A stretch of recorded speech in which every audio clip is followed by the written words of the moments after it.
Bienvenidos a un nuevo episodio de 40 y Contando, este programa donde recordamos y vivimos los 40 años de democracia.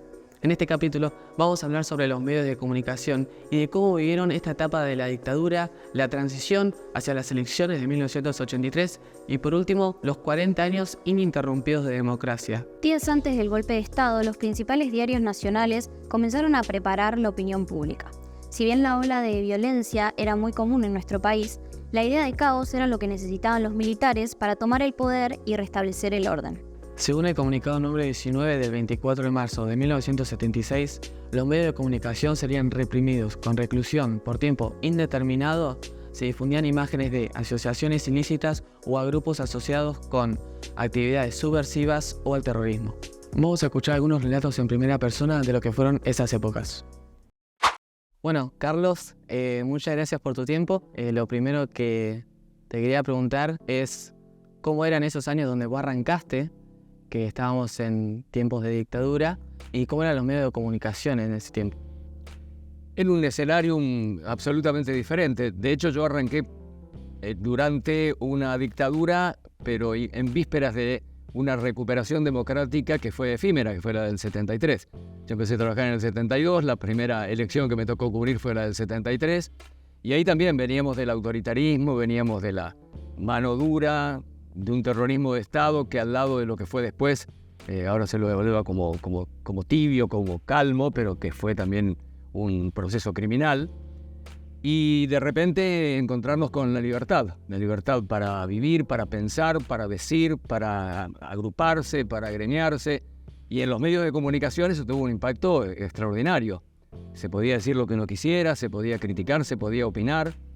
Los medios jugaron, como siempre, un papel destacado.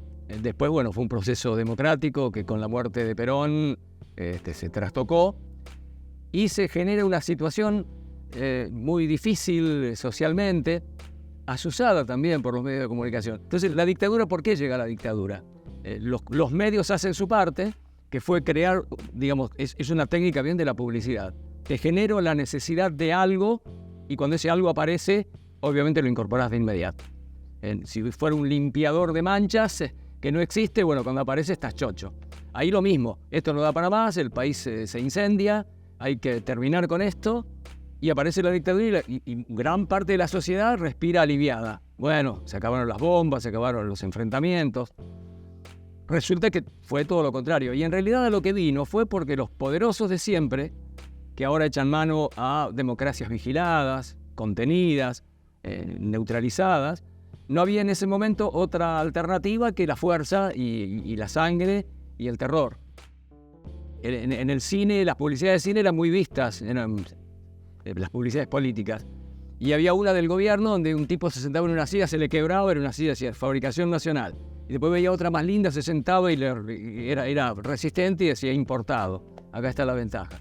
Y eso hizo que la distribución de la renta se tornara mucho más inequitativa, situación que nunca ha podido recuperarse. A pesar del interregno del 2003 al 2015, nunca se llegó a los niveles que había en ese momento. Bueno, para lograr eso, hoy tal vez se logra con una democracia que a lo mejor, como están amenazando, suspende el Congreso o quién sabe qué, pero en esa época era diezmar a una generación, digamos, sacarse de encima a trabajadores, dirigentes estudiantiles, dirigentes sociales, que veían la injusticia y que, digamos, militaban por una sociedad más justa. Eso había que eliminarlo y eso hicieron. Y para eso necesitaban a la prensa, por supuesto. La prensa que, la que no era adicta, pagó las consecuencias. El diario La Opinión fue clausurado y cerrado. Cerca de acá, el diario La Arena de Santa Rosa fue clausurado. Y Clarín y Nación fueron cómplices de la dictadura. Y Editorial Atlántida, que producía un montón de revistas, que la revista era un elemento de consumo cultural intensivo en las familias, cuando el televisor era una rareza todavía en cada una de las casas. Y el acuerdo con los diarios, ¿cuál fue la compensación? La compensación fue arrancarle papel prensa a sus dueños legítimos, la fábrica de papel para diario, nada más, y entregársela monopólicamente a Clarín y Nación. Y hasta ahora, después siguieron adelante, siguieron avanzando y llegaron a ser, digamos, pools de medios de comunicación, pero ramificados en otras ramas de la economía, y los medios les sirven para apuntalar los agronegocios, como la Expo Agro, que es de Clarín, y todo lo demás que ya más o menos conocemos y padecemos, ¿no? Y vos, vos comenzaste en esa época. ¿Cómo era por ejemplo, un estudio de radio, ir a trabajar ahí con el tema, bueno, se supo de censuras, manejo de información. ¿Cómo era para un periodista? Y yo era un pibe, tenía 18 años cuando empecé. Y entonces en el 72 todavía había que cuidarse. En el 73 ya era libre albedrío. Y de repente, bueno, el 73 evolucionó. Cuando yo logro independizarme de mi casa, me voy a trabajar a Santa Rosa. Y cuando cobro el primer sueldo, estalla el Rodrigazo, que fue una devaluación monstruosa, que licuó los salarios, que hizo un desastre. Entonces ahí empezó. Y a renglón seguido viene el golpe. Cuando viene el golpe, yo trabajaba en la radio de Santa Rosa y en el Canal 3, que era del Estado provincial, del gobierno provincial. Y ahí una reunión, yo era un pinche ahí, presentaba el noticiero de la noche, pero en la redacción la manejaban otras personas. Y la recomendación fue, bueno, en base a un comunicado de la dictadura, el número 19, que amenazaba con pena de prisión a quienes publicaran o difundieran noticias relacionadas con la subversión, que eso era, para ellos era una enorme amplitud. Subversión era desde una canción, un libro, una proclama política o un pibe que ponía una bomba en algún lado. Y simultáneamente empieza la persecución a periodistas que no se avenían a alinearse con la dictadura. 223 periodistas y obreros gráficos fueron desaparecidos y asesinados durante la dictadura. 30 eran mujeres. A propósito de obreros gráficos, recién hace un rato acá en Bahía, en la ruta 33, en el kilómetro 15, en la Cueva de los Leones, se inauguró el sitio de memoria, un cartel que recuerda que en ese lugar fueron acribillados Enrique Heinrich y Miguel Ángel Loyola, que eran dirigentes del Sindicato Gráfico de Bahía, delegados en la nueva provincia, que habían reclamado por mejores condiciones de trabajo. Y se armó una lista que se le endilga a Vicente Mazot haber sido el autor, de una serie de obreros que había que quitar del medio. Y bueno, ellos eran los dos primeros, después felizmente no se pudo avanzar con otros, pero los secuestraron de sus casas, estuvieron desaparecidos y aparecieron acribillados ahí, cuando ustedes salen para el lado de Sierra de la Ventana o de Tornquist, en el kilómetro 15, hacia mano izquierda yendo para allá, ahora está el cartel que los evoca. Primero, los medios eran un panorama totalmente distinto. En Bahía había 3 radios, un diario y los 2 canales de televisión, Canal 7 y Canal 9. Y no había más nada que eso. Entonces, si vos trabajabas como periodista, por un lado, te disciplinaban porque te podían matar, o sea, podías hasta perder la vida por algo. Y si no, perdías el trabajo en el mejor de los casos. Si perdías el trabajo, no tenías dónde diablos ir. Y todo eso fue también generando después, en el medio del terror que el Estado aplicaba, la autocensura. Es decir, bueno, puta, ¿esto lo digo o no lo digo? Y ante la duda, mejor no. Y uno mismo va corriendo el límite negativamente, ¿no? No se podía hablar de esto, no se podía hablar de lo otro, había que consultarle siempre al jefe de la sección. De casi nada se podía hablar, de casi nada. Todo, y la información más sensible venía a través de comunicados oficiales que eran mentirosos, que eran cuando describían como presuntos enfrentamientos lo que había sido fusilamiento de personas de una manera criminal. Así que el panorama era horrendo, verdaderamente, sí. Y llegando ya a los años finales de la dictadura y bueno, la transición, me imagino que ahí los medios de comunicación también tomaron un papel muy importante en lo que es la transición de la dictadura a la democracia. ¿Cómo fue ese momento, tu experiencia y bueno, en el país, cómo fue en Bahía?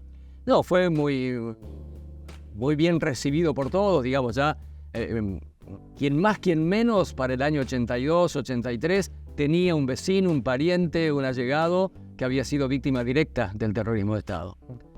Ya no era una sorpresa para nadie, ya eran cada vez menos los que, como en la nueva provincia, apoyaban fervientemente lo que había sucedido.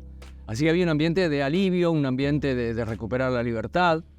La situación económica era difícil, no volvió a ser como antes del 76. Por supuesto, todo lo contrario, ¿no? Los jubilados estaban en la lona, los trabajadores no podían discutir sus salarios ni sus condiciones de trabajo. Pero bueno, apareció una figura como la de Alfonsín, que aparecía como un político que se enfrentaba con los poderes fácticos, pero en una situación compleja, porque todos los responsables del genocidio, en su gran mayoría, estaban todos en sus lugares, activos. Algunos eran desconocidos, no se sabía, no había habido juicio, no había habido nada. Habían sido los que administraban el Estado hasta el día anterior y al otro día seguían en los cuarteles. Y a nadie se le ocurría ir a buscar publicidad y comprar un espacio para hacer un programa. No existía esa forma. Muchísimas gracias. A vos. La dictadura de la que salíamos hace 40 años había superado las cuotas de horror de todos los gobiernos militares precedentes. En las palabras que el periodista Rodolfo Walsh le dirigiera en 1977 a través de su carta abierta a la Junta Militar, al cumplirse el aniversario de su control sobre la nación. Lo que ustedes llaman aciertos son errores, los que reconocen como errores son crímenes, y lo que omiten son calamidades. A 40 años de ese recomienzo, en una situación en la que se están recuperando algunos valores, los medios han cumplido un importante rol, no siempre analizado en profundidad. Desde el punto de vista de la comunicación y la cultura, los largos años de censura y coerción de la libertad de expresión provocaron un vacío importante respecto de los espacios de comunicación, de encuentro, de reunión y de expresión de las personas y de los grupos sociales. Esta necesidad de espacios y medios donde hacer circular la palabra parieron a las FM de baja potencia, truchas, alternativas, alterativas, comunitarias, populares. Y es que la gente necesitaba comunicarse con el otro, necesitaba tener su espacio donde simplemente charlar sea moneda corriente, sea algo de todos los días, aunque parecía imposible. A 40 años de aquellas históricas e inolvidables elecciones que nos rescataron al sol de los pueblos libres, el trabajo continúa cotidianamente. Mientras la sombra de la dictadura desaparece lentamente de la historia reciente y nuestra sociedad construye cada día un nuevo ámbito de democratización de la palabra a partir del ingreso de nuevos actores, nuevas consignas y nuevos escenarios que cimentan la multicolor diversidad del presente, seguimos construyendo ciudadanía, a sabiendas que podemos contar siempre con los medios de comunicación de nuestro lado. Néstor, ¿qué recuerdos tenés de la época de la dictadura ejerciendo el periodismo y cómo era ejercer la profesión en Bahía Blanca? Mira, la época de la dictadura nos marcó a todos los que transitamos esa etapa, no solo al periodismo, sino también a todas las actividades en general. Si hablamos de los sindicalistas, también tuvieron su mal pasar, cualquier actividad, los docentes, los profesores, y ello no escapó tampoco, por supuesto, el periodismo, donde había explícita o implícitamente cierta presión sobre lo que hacíamos los periodistas. Aunque no quisiera, sentías esa mirada censuradora de lo que uno iba a decir o iba a expresar. Así que fue una época muy difícil para todos, no solo en cuanto a lo que fue la tragedia de muertes, de secuestrados, de desaparecidos, sino también en cuanto a lo que fue la vida cotidiana. ¿Qué pasaba a la hora de informar esto? ¿Ustedes no lo informaban o no? Los desaparecidos, los muertos. Mirá, no siempre se podía, o sea, las agencias oficiales sobre todo ya venían las noticias bastante digeridas y bastante limitadas en cuanto a la exposición. Y básicamente se trataban de noticias de fuentes oficiales, que eran las que en ese momento se difundían. ¿Tuviste alguna experiencia en primera persona que te hayan dicho no puedes decir esto, o que te hayan contado le pasó tal cosa a este periodista, o algo por el estilo que no te haya gustado? Mira, no nos gustaron algunas cosas que por ahí uno veía de cerca, o sea, algún familiar o el amigo de algún familiar que uno sabía que había desaparecido y que intentaba por allí buscar algún tipo de respuesta y no te la daban. No solo acá en Bahía Blanca, sino también amigos o familiares que estaban estudiando en la ciudad de La Plata y que de un día para otro desaparecieron, y uno trataba de buscar algún tipo de respuesta, incluso apelando a alguna relación que tenía por estar dentro del periodismo. Se encontraba con una barrera, como que había un vacío ahí que era imposible de franquearlo, como que había algo ahí oculto que no te querían decir. Y en el proceso de la vuelta a la democracia, ¿notaste que hubo cambios en los medios antes e inmediatamente después? Mira, cambios ya se empezaron a observar posteriormente a la guerra de Malvinas, que también fue un punto de inflexión en lo que fue la relación del gobierno con la comunidad. Ya a fines de ese año se notaba mucho más apertura y ya comenzaron a moverse más los partidos políticos, y también todo lo que rodeaba a los partidos y a los políticos en general. Y después, ya cuando se recupera la democracia, por fortuna, en el año 83, y sube alguien con la valentía que tuvo el doctor Raúl Alfonsín, de no cerrar una etapa, sino al contrario, de investigarla, como queda muy bien plasmado en la película 1985, mientras otros sectores que también pugnaban por la presidencia estaban en cierto arreglo, cierto acuerdo, digamos, con algunos sectores militares de por allí cerrar esa etapa, admitir una autoamnistía que estaba gestando. El doctor Alfonsín, todo lo contrario, investigó, llevó adelante el juicio a las juntas, que es un hecho histórico no solo para la Argentina, sino para el resto del mundo, porque había que hacer ese juicio cuando todavía estaba latente y caliente y con toda la fuerza lo que había dejado el proceso.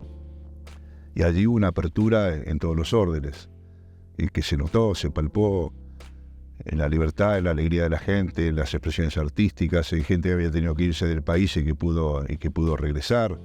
Realmente fue una etapa, lamentablemente, desde el punto de vista económico, como viene ocurriendo ese tiempo, eso lo marcó un poco al gobierno de Alfonsín, pero no podemos dejar de reconocer lo valioso que fue su gobierno en ese sentido, en recuperar las instituciones con plena vigencia, tener que soportar muchos planteos como lo soportó, muchas veces no siempre con todo el apoyo que hubiera necesitado, y bueno, pero fue una época de apertura realmente en todos los órdenes. ¿Qué papel crees que jugaron los medios en esta época de la vuelta de la democracia? ¿Seguían con censuras? ¿Había ahí algo todavía? ¿O volvió la democracia? ¿Se podía decir lo que se quería? No, yo creo que la democracia es el mejor sistema que tenemos, con todas las imperfecciones que uno pueda tener sobre la democracia, el mejor sistema que tenemos como para poder expresarnos.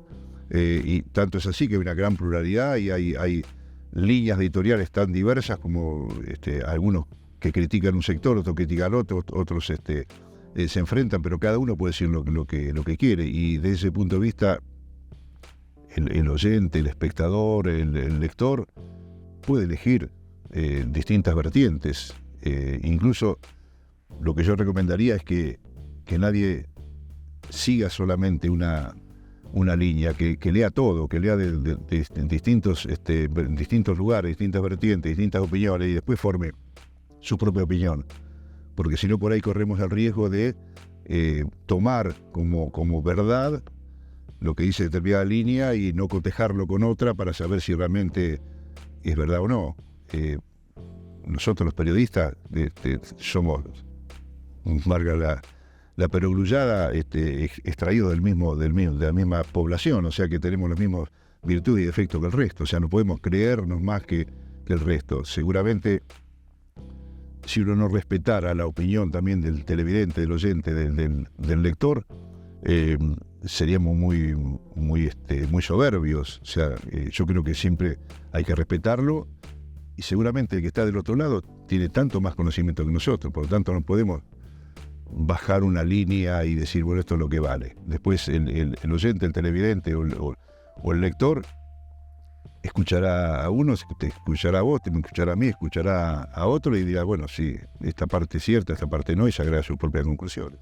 ¿Encontrás similitudes con la época de la dictadura y la época que estamos viendo hoy en los medios? No, para nada, porque ahora en esa época no tenías tanta libertad ni tanto abanico de opiniones aún controversiales una con otra, o que se discute de un lado, se discute del otro, pero ni la libertad que se tiene en democracia nunca es comparable con el de una dictadura. ¿Alguna vez en primera persona viste algún militar en una radio, algo que haya sucedido, o nunca te pasó? ¿Sí había qué? ¿Algún militar en una radio que haya aparecido diciendo estas cosas no se pueden decir? No, a mí... ¿Bajada de línea directa? No, a mí particularmente no. Escúchame, yo era del último eslabón, digamos, si había que decir algo no me lo iba a decir a mí.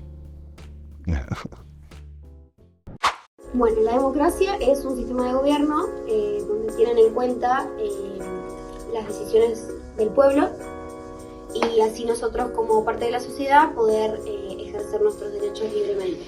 Para mí la democracia es vivir libremente y tranquila. Para la primera vez lo de votar fue muy emocionante. La democracia es vivir en libertad y respetarnos los unos a los otros y que siempre podamos expresarnos libremente, elegirnos libremente y seguir por ese camino. Cuando fui a votar por primera vez en democracia, sentí una tremenda emoción, doble emoción, porque en democracia nació mi hijo. Para mí la democracia es vivir en libertad, vivir feliz, sentir mucha emoción.